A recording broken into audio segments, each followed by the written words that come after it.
ಆರೋಗ್ಯ ಇಲಾಖೆಯಲ್ಲಿನ ಮೂಲಸೌಕರ್ಯ ಅಭಿವೃದ್ಧಿಗಾಗಿ ಪ್ರಸಕ್ತ ಸಾಲಿನಲ್ಲಿ 900 ಕೋಟಿ ರುಗಳ ಅನುದಾನವನ್ನು ಒದಗಿಸಲಾಗುವುದು. ಆಯುಷ್ಮಾನ್ ಭಾರತ ಆರೋಗ್ಯ ಕರ್ನಾಟಕ ಯೋಜನೆಯಡಿ ಹಾಲಿ ಚಾಲ್ತಿಯಲ್ಲಿರುವ 2018ರ ಚಿಕಿತ್ಸಾ ಪ್ಯಾಕೇಜ್ ದರಗಳನ್ನು ಪರಿಷ್ಕರಿಸಿ HBP 2022 ಪ್ಯಾಕೇಜ್ ದರಗಳನ್ನು ಜಾರಿಗೆ ತರಲು ತೀರ್ಮಾನಿಸಿದೆ. ಇದರಿಂದ ಬಡ ರೋಗಿಗಳಿಗೆ ಉತ್ತಮ ಗುಣಮಟ್ಟದ ಆರೋಗ್ಯ ಸೌಲಭ್ಯ ಸಿಗಲಿದೆ. ಅದಕ್ಕಾಗಿ 400 ಕೋಟಿ ರುಗಳನ್ನು ಹೆಚ್ಚುವರಿಯಾಗಿ ಒದಗಿಸಲಾಗುವುದು. ಸದರಿ ಯೋಜನೆಯನ್ನು ಯಶಸ್ವಿನಿ ಕರ್ನಾಟಕ ಕಟ್ಟಡ ಮತ್ತು ಇತರ ನಿರ್ಮಾಣ ಕಾರ್ಮಿಕರ ಕಲ್ಯಾಣ ಮಂಡಳಿ, ಕಾರ್ಮಿಕ ರಾಜ್ಯ ವಿಮಾ ಯೋಜನೆ ಮತ್ತು ಅನ್ವಯಿಸುವ ಇತರ ಯೋಜನೆಗಳ ಅನುದಾನವನ್ನು ಒಗ್ಗೂಡಿಸುವ ಮೂಲಕ ಅನುಷ್ಠಾನಗೊಳಿಸಲಾಗುವುದು. ರಾಜ್ಯದ ಜಿಲ್ಲಾ ಮತ್ತು ತಾಲೂಕು ಮಟ್ಟದ ಆಸ್ಪತ್ರೆಗಳಲ್ಲಿ ಸಮಗ್ರ ಆಘಾತ ಆರೈಕೆ ಟ್ರಾಮಾ ಕೇರ್ ಸೇವೆಗಳನ್ನು ಒದಗಿಸಲು ತುರ್ತು ಚಿಕಿತ್ಸಾ ವಿಭಾಗ, ಶಸ್ತ್ರಚಿಕಿತ್ಸಾ ಕೊಠಡಿ ಮತ್ತು ಐಸಿಯುಗಳನ್ನು ವೈದ್ಯಕೀಯ ಉಪಕರಣಗಳು ಮತ್ತು ಸಾಧನಗಳನ್ನು ಹಂತ ಹಂತವಾಗಿ ಪೂರೈಸುವ ಮೂಲಕ ಮೇಲ್ದರ್ಜೆಗೆ ಏರಿಸಲಾಗುವುದು. ಪ್ರಸಕ್ತ ಸಾಲಿನಲ್ಲಿ 45 ಕೋಟಿ ರುಗಳ ಅನುದಾನವನ್ನು ಒದಗಿಸಲಾಗುವುದು. ತೀವ್ರತರವಾದ ಅಪೌಷ್ಟಿಕತೆಯನ್ನು ಸಿವಿಯರ್ ಅಕ್ಯೂಟ್ ಮಾಲ್ ನ್ಯೂಟ್ರಿಷನ್ ಹೊಂದಿರುವ ಮಕ್ಕಳಿಗೆ ವೈದ್ಯಕೀಯ ಮತ್ತು ಪೌಷ್ಟಿಕಾಂಶದ ಚಿಕಿತ್ಸೆ ನೀಡಲು ಈಗಾಗಲೇ 86 ತಾಲೂಕುಗಳಲ್ಲಿ ಪೌಷ್ಟಿಕ ಪುನಶ್ಚೇತನ ಕೇಂದ್ರಗಳು ಕಾರ್ಯನಿರ್ವಹಿಸುತ್ತಿದ್ದು, ಇದನ್ನು ಉಳಿದ 63 ತಾಲೂಕುಗಳಲ್ಲಿ ಸ್ಥಾಪಿಸಲಾಗುವುದು. ಇದಕ್ಕಾಗಿ 6 ಕೋಟಿ ರುಗಳನ್ನು ಒದಗಿಸಲಾಗುವುದು. ಕಡಿಮೆ ಜನನ ತೂಕದ ಹಾಗೂ ಅನಾರೋಗ್ಯ ಪೀಡಿತ ನವಜಾತ ಶಿಶುಗಳಿಗೆ ಅಗತ್ಯವಿರುವ ವಿಶೇಷ ಔಷಧೋಪಚಾರ, ಸಮಗ್ರ ನವಜಾತ ಶಿಶು ಆರೈಕೆ ಸೌಲಭ್ಯಗಳು ಹಾಗೂ ಪ್ರಸವ ಪೂರ್ವ ಸೇವೆಗಳನ್ನು ಮತ್ತಷ್ಟು ಬಲಪಡಿಸಲಾಗುವುದು. ಈ ಕಾರ್ಯಕ್ರಮದ ಅನುಷ್ಠಾನಕ್ಕಾಗಿ 10 ಕೋಟಿ ರೂಪಾಯಿಗಳನ್ನು ಒದಗಿಸಲಾಗುವುದು. ಟೈಪ್ 1 ಮಧುಮೇಹದಿಂದ ಬಳಲುತ್ತಿರುವ 18 ವರ್ಷ ವಯಸ್ಸಿನವರೆಗಿನ ಮಕ್ಕಳ ಆರೋಗ್ಯವನ್ನು ಸುಧಾರಿಸುವ ನಿಟ್ಟಿನಲ್ಲಿ ಉಚಿತ ಇನ್ಸುಲಿನ್ ಪೆನ್ಗಳನ್ನು ನೀಡಲಾಗುವುದು. ಕಲ್ಯಾಣ ಕರ್ನಾಟಕ ಭಾಗದಲ್ಲಿ ಆರೋಗ್ಯ ಕ್ಷೇತ್ರವನ್ನು ಬಲವರ್ಧನೆಗೊಳಿಸಲು KKRDB ವಾರ್ಷಿಕ ಸ್ಥಳೀಯ ಯೋಜನೆಯಲ್ಲಿ ಮೈಕ್ರೋ ಪ್ಲಾನ್ ಆದ್ಯತೆ ಮೇರೆಗೆ ಅನುದಾನವನ್ನು ಮೀಸಲಿರಿಸಲಾಗುವುದು. ಗಣಿ ಬಾಧಿತ ಜಿಲ್ಲೆಗಳಾದ ಬಳ್ಳಾರಿ, ವಿಜಯನಗರ, ಚಿತ್ರದುರ್ಗ ಮತ್ತು ತುಮಕೂರಿನ ಎಲ್ಲಾ ತಾಲೂಕುಗಳಲ್ಲಿ ಸಮಗ್ರ ಆರೋಗ್ಯ ಸೇವೆಗಳನ್ನು KMERC ಅನುದಾನದಡಿಯಲ್ಲಿ ವಿಸ್ತರಿಸಲಾಗುವುದು. ಗಂಭೀರ, ದೀರ್ಘಕಾಲೀನ ಹಾಗೂ ಮರಣಾಂತಿಕ ಕಾಯಿಲೆಗಳೊಂದಿಗೆ ಬದುಕುತ್ತಿರುವ ರೋಗಿಗಳಿಗೆ ಕೇರಳ ಮಾದರಿಯಲ್ಲಿ ಗೃಹಭಾರಿತ ಉಪಶಮನ ಆರೈಕೆಯನ್ನು ಸಂಸ್ಥೆಯ ಸಹಯೋಗದೊಂದಿಗೆ ನೀಡಲಾಗುವುದು. ರಾಜ್ಯದಲ್ಲಿ ಬೇಡಿಕೆ ಇರುವ 50 ಕೇಂದ್ರಗಳಲ್ಲಿ 150 ಹಾಸಿಗೆ ಸಾಮರ್ಥ್ಯ ಹೆಚ್ಚಿಸುವ ಮೂಲಕ ವಾರ್ಷಿಕವಾಗಿ 1.35 ಲಕ್ಷ ಡಯಾಲಿಸಿಸ್ ಸೇವೆಗಳನ್ನು ಒದಗಿಸಲಾಗುವುದು. ಇದಕ್ಕಾಗಿ 20 ಕೋಟಿ ರು ಅನುದಾನವನ್ನು ಮೀಸಲಿರಿಸಲಾಗಿದೆ.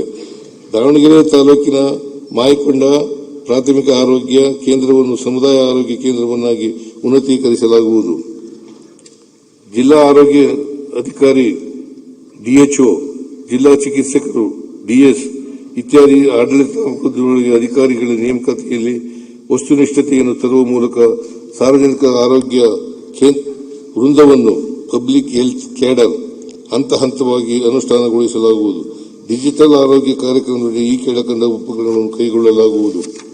ಸಮಸ್ತ ಮೊಬೈಲ್ ಅಪ್ಲಿಕೇಶನ್ ಮೂಲಕ ಆರೋಗ್ಯ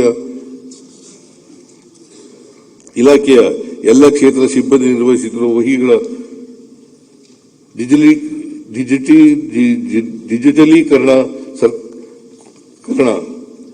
ಸರ್ಕಾರಿ ಆರೋಗ್ಯ ಕೇಂದ್ರಗಳಲ್ಲಿ ಎಲ್ಲ ರೋಗಿಗಳಿಗೆ ಸಂಪೂರ್ಣ ಗಣಕೀಕೃತ ನೋಂದಣಿ, ಆರೋಗ್ಯ ದಾಖಲೆಗಳ ಡಿಜಿಟಲೀಕರಣ ಮತ್ತು UPI ಆಧಾರಿತ ಶುಲ್ಕ ಪಾವತಿ ವ್ಯವಸ್ಥೆ ಜಾರಿ, ಎಲ್ಲ ಆರೋಗ್ಯ ಸಂಸ್ಥೆಗಳಲ್ಲಿ ಟೆಲಿ ರೇಡಿಯಾಲಜಿ ಮತ್ತು ಟೆಲಿ ಲೇಬರ್ ರೂಮ್ಗಳ ಅಳವಡಿಕೆ, ಇಸ್ಕಾನ್ ಮೂಲಕ ರೋಗಿಗಳಿಗೆ ಆಹಾರ ಪೂರೈಕೆ ಯಶಸ್ವಿ ಮಾದರಿಯನ್ನು ರಾಜ್ಯದ ಆಯ್ದ ಜಿಲ್ಲಾ ಮತ್ತು ತಾಲೂಕು ಆಸ್ಪತ್ರೆಗಳಿಗೆ ವಿಸ್ತರಿಸಲಾಗುವುದು.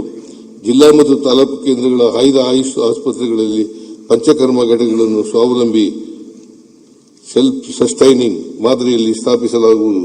ಇಲಾಖೆಯಲ್ಲಿ ಖಾಲಿ ಇರುವ 2500 ಹುದ್ದೆಗಳನ್ನು ಭರ್ತಿ ಮಾಡಿಕೊಳ್ಳಲಾಗುವುದು.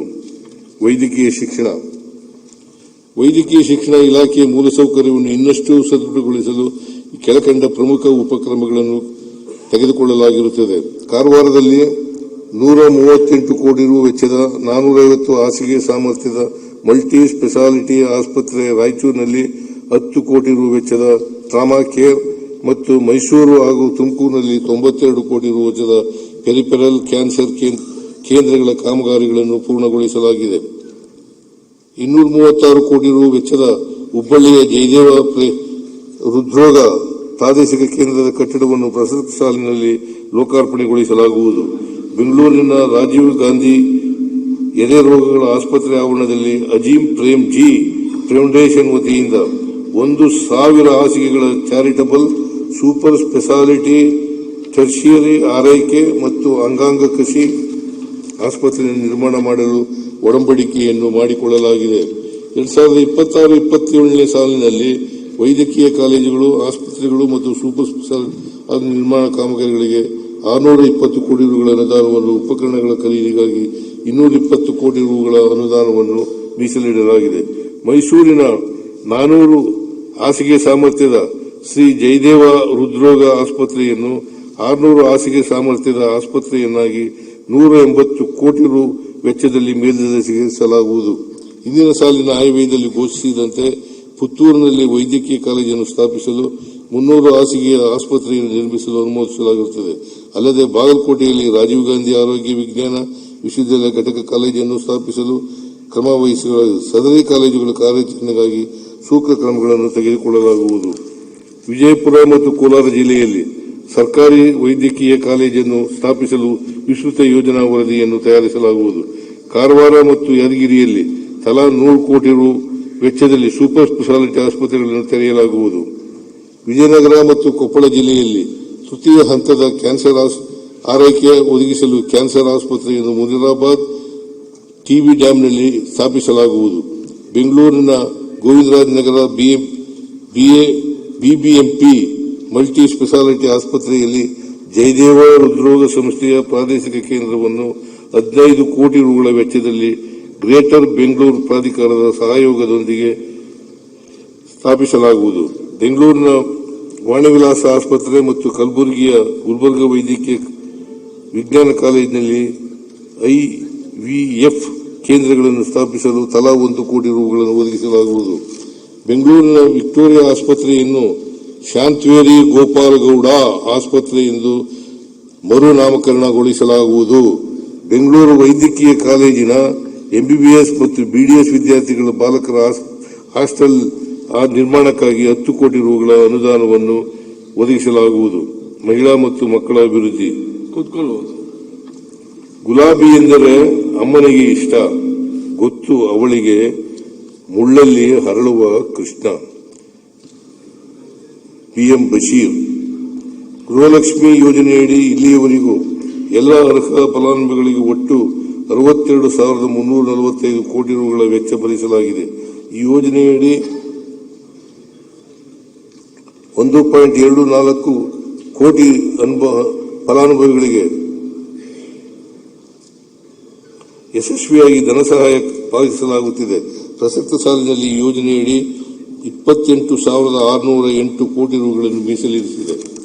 ಮಹಿಳೆಯರು ಮತ್ತು ಮಕ್ಕಳಿಗೆ ಸಂಕಷ್ಟದ ಸಂದರ್ಭದಲ್ಲಿ ತಕ್ಷಣದ ರಕ್ಷಣೆ ನೀಡುವ ಉದ್ದೇಶದಿಂದ ಅಕ್ಕಪಡೆ ಯೋಜನೆಯನ್ನು ಗೃಹ ಇಲಾಖೆಯ ಸಹಯೋಗದೊಂದಿಗೆ ಎಲ್ಲ ಜಿಲ್ಲೆಗಳಲ್ಲಿ ಯಶಸ್ವಿಯಾಗಿ ಅನುಷ್ಠಾನಗೊಳಿಸಲಾಗಿದೆ.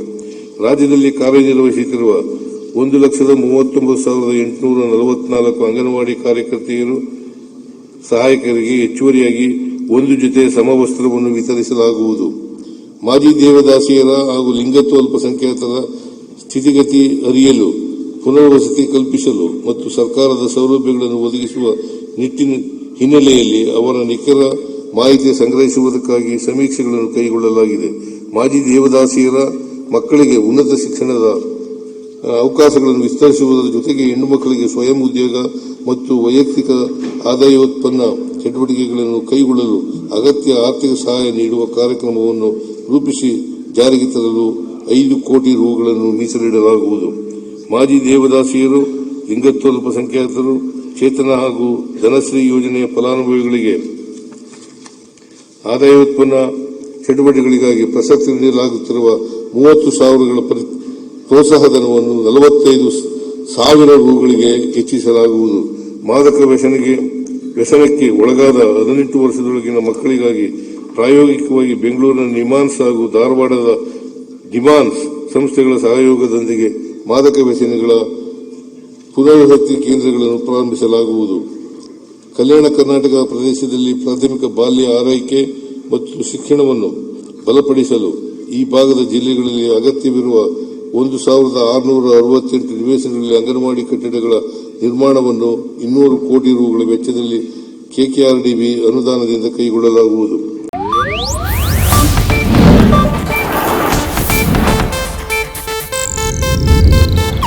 ಇದು ಏಷ್ಯಾನೆಟ್ ನ್ಯೂಸ್ ನೆಟ್ವರ್ಕ್ ಪ್ರಸ್ತುತಿ.